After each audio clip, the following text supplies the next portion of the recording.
Listen, if somebody hasn't told you today, I'm going to be the first one to tell it to you, but you need to stop trading your time for money. And I know it's easier said than done, but honestly, it's really not, because there's never been a more golden time in the history of the universe to start your own business or to go out on your own and do something that will make you money without having to trade your time for it. And by trade your time for money, I mean having a job, because you can never build lifelong wealth from a salary alone ever. Obviously, there are some very, very rare exceptions, but for the majority of people, you will never build wealth from a salary alone, right? You will never generate enough wealth to sustain for the rest of your life from a salary. Now, some people can contribute to like 401ks and then live once they're retired on a very small fixed income. And that's about the closest you will ever get to no longer trading your time for money if you have a job. And I don't want to be working 40 years of my life to then only be financially free on a very fixed income, okay?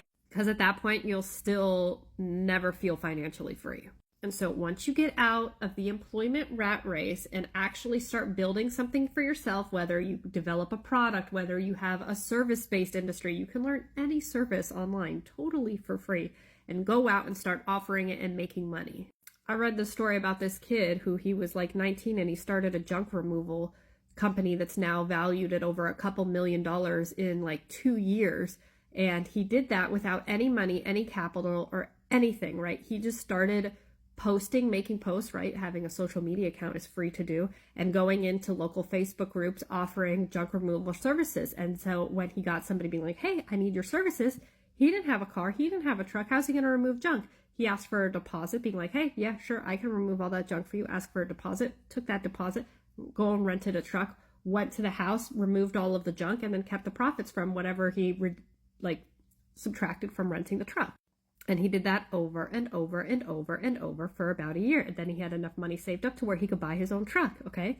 Then he had enough money saved up so where he could then reinvest in hiring another employee. And so now 2 years in, he has a fleet of trucks, he has multiple employees, and he runs a successful $1 million junk removal service just simply because he did something that other people aren't willing to do, right? Where people are just willing to sit at their jobs, working away at their salary, a slave to 40 hours a week, and he was willing to do something different without any money starting up, nothing. And it's just so much easier than you think. Like, he put in 1 year of hustle doing junk removal, and now he's a millionaire. I'm telling you, once you stop trading your time for money, the money will start flowing like Niagara Falls. And you'll have been able to afford to pay people to do all of the stuff you don't want to so that you have the time and freedom to do whatever you want. So if nobody's told you today, I'm telling you now, stop trading your time for money, please.